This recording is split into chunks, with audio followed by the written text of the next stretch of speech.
맞은 자들입니다. 제 이름은 박수찬이고요. 방송실에 근무하고 있습니다. 1년 만에 여기 서는 것 같아요. 한 1년 만에 이렇게 서는데,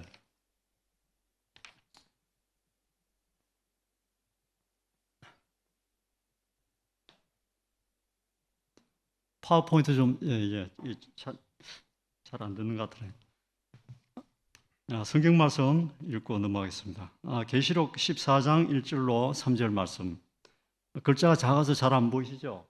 요게 지금, 또 내가 보니 보라, 어린 양이 시온산에 섰고 그와 함께 14만 4천이 섰는데 그 이마에 어린 양의 이름과 그 아버지의 이름을 쓴 것이 있도다. 내가 하늘에서 나는 소리를 들으니 맑은 물소리도 같고 큰 뇌성도 같은데 내게 들리는 소리는 검문고 타는 자들의 그 검문고 타는 것 같더라. 저희가 보좌와 내 생물과 장로들 앞에서 새 노래를 부르니 땅에서 구속함을 얻은 14만 4천인 밖에는 능히 이 노래를 배울 자가 없더라. 아멘.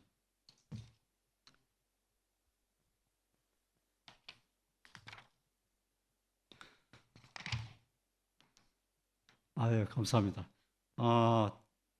저는 오늘 참 뜻깊은 날이거든요. 왠지 모르시죠?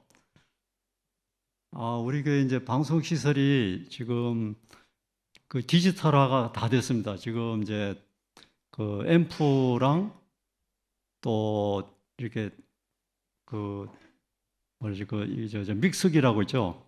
네, 믹서기. 그래서 여러분들 눈으로 지금 안 보이시지만은 요 마이크를 통해서 나가는 소리들이 예전에는 이제 뭐 이렇게 손으로 돌리고 이런데 지금은 이제 그게 아니고 스마트폰이나 이런 아이폰으로다가 이렇게 원격으로 조작을 할 수 있어요. 그래서 이제 방송실에 사람이 없어도 내려와 가지고 이렇게 이제 여기서 조작을 다 할 수 있어요. 그래서 소리도 깔끔하고 소리가 좀 달라진 것 같지 않아요?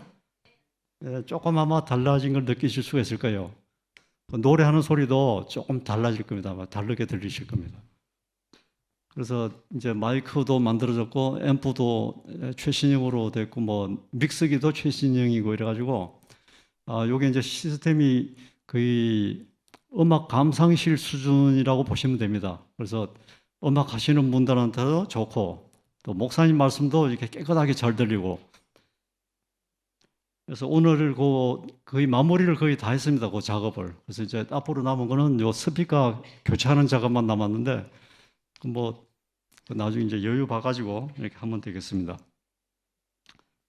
그래서 저희들이 저 앞에 나와서 스마트폰 들고 다니고 아이패드 들고 다닐 거예요. 근데 저 교회 장로가 왜 아이폰, 스마트폰을 왜 들고 다니지? 이제 그러시지 말고 그걸로 소리를 키울 수도 있고 적게 할 수도 있고 소리를 뭐 이렇게 좀 높일 수도 있고 부드럽게 할 수도 있고 이렇게 만질 수가 있어요. 그래서 이제 밑에 내려와서 여기서 직접 조작을 해야지 이 소리가 정확하게 들리거든요. 그래서 그렇기 때문에 저희가 이제 들고 다니는 거는 좀 이상한 눈으로 보시지 말고 좋은 소리를 위해서 이렇게 들고 다닌다 이렇게 보시면 되겠습니다. 금방 이호성 집사님 앞에 이렇게 오셔서 하시는 거 보셨죠? 바로 그겁니다.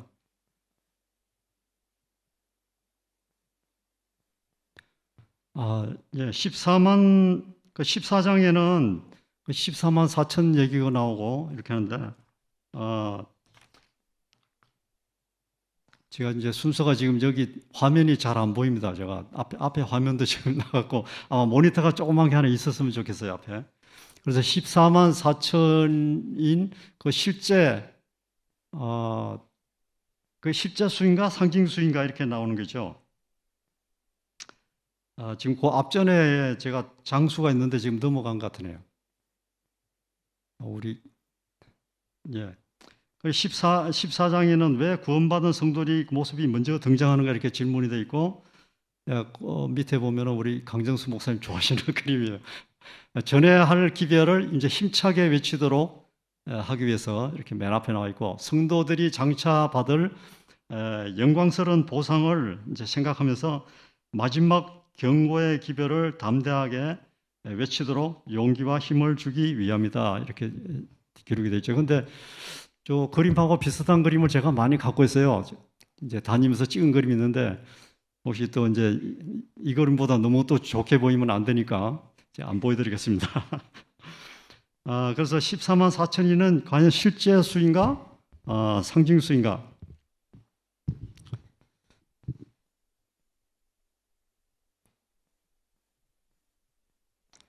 계시록 그 7장에 언급된 그 14만 4천입니다. 14만 4천인. 14만 4천인에 대한 언급은 계시록 7장에 먼저 이렇게 나옵니다. 내가 입맞은 자의 수를 들으니 이스라엘 자손의 각 지파 중에서 입맞은 자들이 14만 4천이니 유다 지파 중에 입맞은 자가 1만 2천이요 루벤 지파 중에 1만 2천이요 갓 지파 중에 1만 2천이요. 그 14만 4천의 그 산출 근거가 뭐냐? 보시면 계시록 7장에 나오는 그 14만 4천의 산출 근거는 이스라엘 각 지파로부터, 그러니까 12지파로부터 1만 2천 명씩 나온 것입니다. 12지파 곱하기 1만 2천 명 하면 이제 14만 4천 명이 되는데, 이 자료는 제가 이제 그 연합해서 전도용으로 나온 자료 중에 제가 이렇게 인용을 한 겁니다.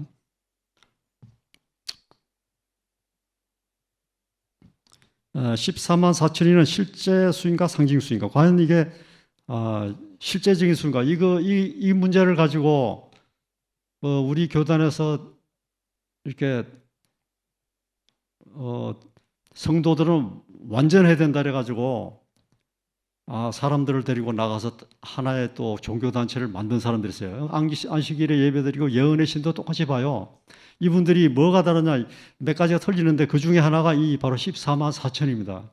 그럼 유튜브에 있잖아요, 요새. 그 사람들이 그 영상을 찍어서 올리는데 우리 교회 교단의 그 목사님들 설교 말씀하고 똑같습니다. 모든 게 똑같아요. 딱 그 숨겨진 이면에 뭐가 다르냐면 이게 사람은 완전해야 되니까는 이 14만 4천인 안에 들어야 된다는 얘기죠. 구원받으려면. 그건 잘못된 얘기죠. 그래서 제가 이제 그런 문제도 있겠어 오늘 확실하게 공부를 좀 해보려고 합니다.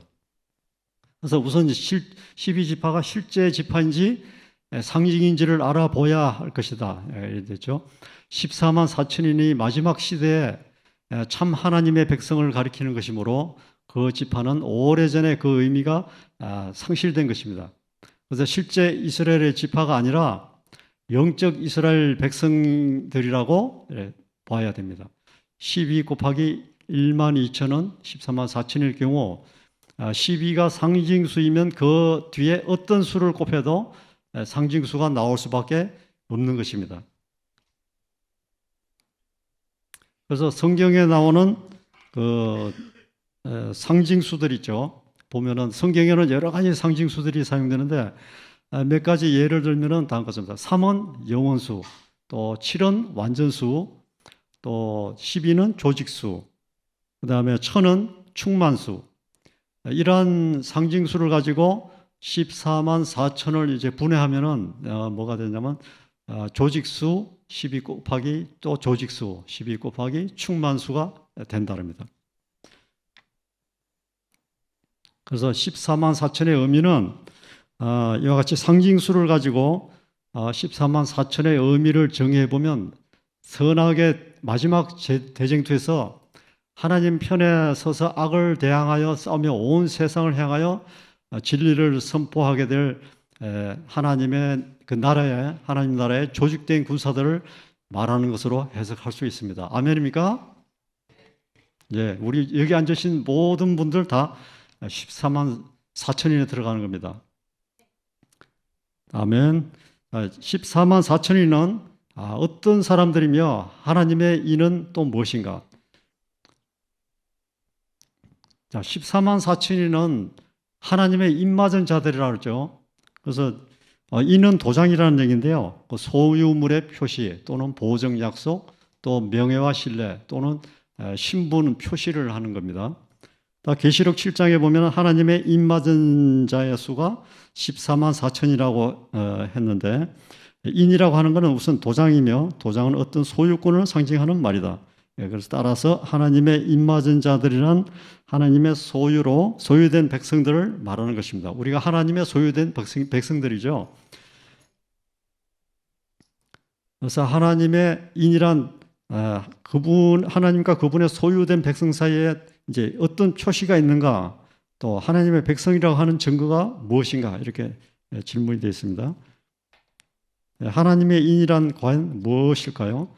출애굽기 31장 13절 말씀에 보면은 너는 이스라엘 자손에게 고하여 이르기를 너희는 나의 안식일을 지키라. 이는 나와 너희 사이에 너희 대대의 표징이니 나는 너희를 거룩하게 하는 여호와인 줄 너희로 알게 함이라. 아멘. 그래서 하나님의 인이란 에스겔서 20장 12절 말씀에 또 나는 그들을 거룩하게 하는 여호와인 줄 알게 하려 하여 내가 이 안식일을 주어 그들과 나 사이에 표징을 삼았었노라. 또 하나님의 또 인이란 에스겔 20장 20절 말씀에 또 나의 안식일을 거룩하게 할지어다. 이것이 나와 너희 사이의 표징이 되어 너희로 내가 하나님 너희 하나님 줄 알게 하리라 하였으노라. 아멘. 안식일 또 하나님과 그 백성 사이의 표징이다, 이렇게 제목이 되어 있고요. 성경에서 가장 그 구체적으로 하나님과 그 백성 사이에 표징으로 강조된 것은 바로 안식일입니다. 그래서 이유는 간단합니다. 사람이 하나님을 예배하는 근본적인 그 이유는 그분이 우리의 창조주이시기 때문입니다. 그리고 창조주 하나님을 예배하는 가장 정당하고 합리적인 시간은 창조의 기념일로 주어진 제7일 안식일이기 때문에 그렇습니다. 하나님의 그 십계명을 이렇게 보면은 그 출애굽기 20장 3절로 17절 말씀이 나오죠. 하나님의 그 십계명, 첫 번째, 두 번째 첫 번째 나외 다른 신들을 숨기지 마라 쭉 나오다 네 번째 안식일을 기억하여 거룩히 지키라, 이렇게 나왔죠. 그래서 계시록 14장 4절 5절 말씀에 과연 하나님의 인을 맞은 자들의 그 특징에 대해서 나오는데 이 사람들은 여자로 더불어 더럽히지 아니하고 정절이 있는 자라. 어린 양이 어디로 인도하든지 따라가는 자며 사람 가운데서 구속을 받아 처음 익은 열매로 하나님과 어린 양에게 속한 자들이니 그 입에 거짓말이 없고 흠이 없는 자들이더라. 아멘. 그래서 여자로 사람들은 더불어 더럽히지 않는다. 이 말씀은 그 여자는 교회라고 이렇게 상징이 되죠. 성경에서 여자는 이제 교회를 표상하는데 고린도서 11장 2절 말씀에 나옵니다. 그래서 순결한 여자는 참 교회를, 그 다음에 음녀는 배교한 교회를 나타냅니다. 계시록 12장 1절 말씀, 또 계시록 17장 1절로 5절 참조하시면 되겠습니다. 이 배도한 교회를 이 참 백성들은 따르지 않습니다. 그러므로 그들이 여자와 더불어 더럽히지 않고 정절이 있다는 뜻은 하나님의 말씀으로부터 떠나 배도의 길을 걷고 있는 타락한 교회들의 가르침에서 떠난 자들임을 말해준다. 그래서 이 여자로 더불어 더럽히지 않은 이 사람들은 오직 또 말씀에 순종하는 자들입니다. 그들은 성경의 가르침이 아닌 이교의 가르침이나 교회의 전통이나 또 권위로 만들어진 가르침은 버리고 오직 성경 말씀에만 순종함으로 한 남편인 그리스도께만 충성을 드린 자들입니다. 자, 어린 양이 어디로 인도하든지 이제 따라가는 자들이라고 합니다. 사도 바울이 그리스도를 발견한 후 내가 그리스도와 함께 십자가에 못 박혔으니 그런즉 이제는 내가 산 것이 아니요 오직 내 안에 그리스도께서 사신 것이라, 이렇게 말한 것처럼 14만 4천인은 그들의 신앙생활을 통해서 온전히 자기를 포기하고 또 말씀에 따라서 그리스도 중심의 삶을 살아가는 사람들입니다. 또 이제 어린 양이 어디로 인도하든지 따라가는 자들이 바로 이 사람들인데, 그들은 최후의 짐승의 표를 강요하는 때도 오직 하나님의 계명에만 충성을 표함으로 주님께서 인도하시는 길이 또 순교의 길일지라도 주님의 약속을 믿고 따라가는 사람들입니다. 자, 처음 익은 열매로 하나님과 어린 양에게 이제 속한 자들입니다. 첫 열매라고 이렇게 표현이 되는데, 첫 열매라는 표현은 이제 질을 얘기합니다. 질. 상품이냐 하품이냐 이렇게 질을 따지죠. 그래서 세상에서 구원받은 모든 사람들 중에 이들은 짐승의 표를 받지 않고 그리스도께 최고의 충성을 드린 최상의 질적 수준을 가진 사람들이라고 이렇게 말씀을 하고 있습니다.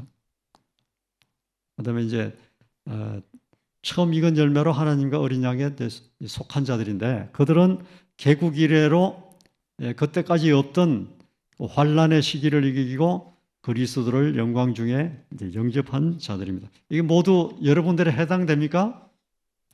예, 모두 다 해당이 되리라고 믿습니다. 입에 거짓말이 없고 흠이 없는 자들이다 이렇게 말씀을 하고 있는데, 야고보는 사람이 말에 실수가 없으면 완전하다는 이렇게 말을 하고 있습니다. 스바냐는 남은 교회를 묘사하면서 그들은 악을 행치 아니하며 거짓을 말하지 아니하며 괴휼한 혀가 없다고 이렇게 말하고 있습니다. 구속받은 자들을 위한 하나님의 표준은 높으며 그분의 능력은 그것들을 충족시키기에 적합하다 이렇게 말씀을 하고 있습니다. 그들은 그리스도의 내재하시는 은혜와 능력을 통하여 티나 주름 잡힌 것이나 이런 것들이 없는 변화된 품성을 경험한 자들이라고 이렇게 말씀하고 있습니다. 변화된 품성, 이렇게 노란 줄을 쳐놨습니다. 변화된 품성에 대해서 좀 이따가 또 말씀을 드리겠습니다. 여자의 남은 자손과 이제 14만 4천인, 계시록 12장 7절에 명시된 여자의 그 남은 자손은 선악의 마지막 전쟁터에서 사단의 공격을 받으며 하나님께서 주신 마지막 사명을 감당해야 할 사람들입니다. 우리 모두가 여기에 해당이 됩니다. 이러한 측면에서 볼 때 14만 4천인은 남은 자손에 대한 또 다른 표현이라고 이렇게 볼 수 있습니다. 자, 세 천사의 기별, 우리가 이제 맨날 듣는 얘기지만은 정확하게 이렇게 알고 넘어가야 되겠습니다. 자, 14만 4천인이 또 외쳐야 되는 기별이고 또 외치는 기별이 역사의 마지막 부분에서 하나님의 정의 부대로서 사명을 마감해야 하는 14만 4천인에게 위탁된 그 중대한 기별이 바로 세천사의 기별입니다. 모두 잘 알고 계시죠? 세천사의 기별. 자, 하나님께 이제 영광을 돌리라는 그 말씀이 나오는데, 요거를 제가 이제 글자가 작아서 좀 괜찮죠? 네. 요거는 2018년 11월 15일 그 목요일 기도록에 나오는 얘기입니다. 아마 기도록 읽어보신 분들은 요게 이 내용을 알고 계실 겁니다. 자, 하나님께 영광을 돌리라. 그 큰 음성으로 가로되 하나님을 두려워하며 그에게 영광을 돌리라. 이는 그의 심판하실 시간이 이르렀음이니 하늘과 땅과 바다와 물들의 근원을 만드신 이를 경배하라 하더라. 계시록 14장 7절 말씀. 이제 8절 9절 뒤에 쭉 연결되는데, 또 다른 천사 곧 둘째가 그 뒤를 따라 말하되 무너졌도다 무너졌도다 큰 성 바벨론이여 모든 나라를 그 음행으로 인하여 진노의 포도주로 먹이던 자로다 하더라. 9절 말씀. 또 다른 천사 곧 셋째가 그 뒤를 따라 큰 음식으로 가로되 만일 누구든지 짐승과 그의 우상에게 경배하고 이마에나 손에 표를 받으면 그도 하나님의 진노의 포도주를 마시리니 그 진노의 잔에 섞인 것이 없이 부은 포도주라. 거룩한 천사들 앞과 어린 양 앞에서 불과 유황으로 고난을 받으리니. 11절 말씀. 그 고난의 연기가 세세토록 올라가리로다. 짐승과 그의 우상에게 경배하고 그 이름의 표를 받는 자는 누구든지 밤낮 쉼을 얻지 못하리라 하더라. 12절 말씀. 성도들의 인내가 여기 있나니 저희는 하나님의 계명과 예수 믿음을 지키는 자니라. 아멘. 자, 하나님께 영광을 돌리라. 세 천사의 그 기별로 알려진 그 요한계시록 14장의 말씀은 그 재림교회의 정체성을 알려주는 중요한 그 말씀입니다. 우리는 그에게 영광을 돌리라는 그 말씀을 안식일 준수를 통해 창조주 하나님을 예배하라는 명령으로 이해를 합니다. 맞습니까? 예, 아멘입니다. 하지만 이렇게 돼 있어요. 하지만 하나님께 영광 돌리는 삶을 토요일에 예배 드리거나 안식일에 금지된 일을 하지 않는 정도로 이해한다면 본질적인 것을 놓치고 있다. 이렇게 말씀을 하고 있습니다. 자, 무슨 본질적인 것을 놓치고 있나 한번 봅시다. 모세는 하나님의 영광을 보고 싶어 했습니다. 모세는 주의 영광을 내게 보이소서. 출애굽기 33장 18절 말씀에 이렇게 나와 있죠. 그때 하나님은 내가 나의 모든 선한 형상을 내 앞으로 지나가게 하고 여호와의 이름을 내 앞에 반포하리라. 나는 은혜 줄 자에게 은혜를 베풀고 긍휼히 여길 자에게 긍휼을 베푸느니라. 출애굽기 33장 19절 말씀에 이렇게 대답을 하시고 있습니다. 하나님의 대답에 의하면은 하나님의 영광은 그분의 선한 성품과 관련이 되어 있고 또 여호와의 이름과 관련이 되어 있습니다. 마침내 여호와께서 구름 가운데 강림하여 여호와의 이름을 반포합니다. 출애굽기 33장 5절 말씀. 그리고 하나님의 선한 성품을 재확인해 줍니다. 여호와께서 그의 앞으로 지나시며 반포하시되 여호와로라 여호와로라 자비롭고 은혜롭고 노하기를 더디하고 인자와 진실이 많은 하나님이로라. 또 요약하면은 하나님의 영광은 그분의 이름에 있으며 이름에 따르죠. 그분의 이름은 곧 선하신 하나님의 성품입니다. 그렇다면 하나님께 영광 돌리는 말은 무슨 말일까요? 뭐 짚히는 데 있으세요? 자, 다시 한번 봅시다. 예수님은 너의 빛을 사람 앞에 비치게 하여 저희로 너의 착한 행실을 보고 하늘에 계신 너의 아버지께 영광을 돌리게 하라. 이렇게 마태복음 5장 16절 말씀에 말씀하셨습니다. 착한 행실이 나와요. 그 다음에 베드로 역시 너희가 이방인 중에서 행실을 선하게 가져 너희를 악행한다고 비방하는 자들로 하여금 너희 선한 일을 보고 권고하시는 날에 하나님께 영광을 돌리게 하려 함이라. 베드로전서 2장 12절 말씀에 이렇게 돼 있죠. 그 선한 행실, 여기서 선한 일을 보고 이렇게 돼 있습니다. 그다음에 세 천사의 그 기별의 핵심은 단순히 안식일 준수를 의미하는 것이 아니라 피조물인 우리도 하나님처럼 하나님의 모본을, 예수님의 모본을 따라서 착한 삶을 살라는 말씀입니다. 그래서 하나님이 우리를 이렇게 돌보고 계신다는 그 사실을 우리의 이웃들이 우리의 선한 그 삶을 통해 깨닫는 것이 바로 선교입니다. 선교라는 것은 내 가족과, 첫째는 그 내 가족이 나와요. 가족들한테 잘해야 되는데 저 가족들이 별로 잘한 것이 없는 것 같아요. 가족과 또 이웃에게 하나님의 성품인 친절과 자비와 희생과 또 용서와 사랑을 반사하는 것이며 이것이 하나님께 영광 돌리는 것입니다. 이렇게 되는데, 근데 저는 전혀 이게 이렇게 남한테 친절을 그렇게 베푸는 것도 그렇게 한 것 같지도 않고 저희 가족들한테도 친절하게 해준 것 같지가 않아요. 정말로 거기에 대해서는 좀 너무 미안하게 생각하고요. 그래 참 이웃에 대해서 좀 더 친절하게, 또 우리가 운전을 하고 길을 가다가도 이게 운전을 하면 사람 본성이 그냥 그대로 다 나타나요. 보면은. 그래서 너무 좀 남을 배려하는 마음도 너무 부족한 것 같고, 그렇게 제 자신을 볼 때 너무 부족한 것 같습니다. 그래서 우리가 이런 또 우리 첫째로는 우리 가족, 또 이웃에게 또 하나님의 그런 성품을 우리가 그 하나님 빛이라 하잖아요. 빛을 전파를 해야 되는데 빛과 소금이 돼야 되는데 그렇게 좀 저는 잘 못할 때가 많이 있는 것 같습니다. 그래서 우리 모두 또 하나님의 그 입맞은 하나님의 백성으로 맞습니까? 예, 아멘. 새 천사의 기별을 우리가 다 이렇게 전하면서 또 하나님께 영광 돌리는 그런 삶을 사는 저와 여러분이 되시기를 바라며 말씀을 마치겠습니다. 아멘. 자, 마치는 찬미는 내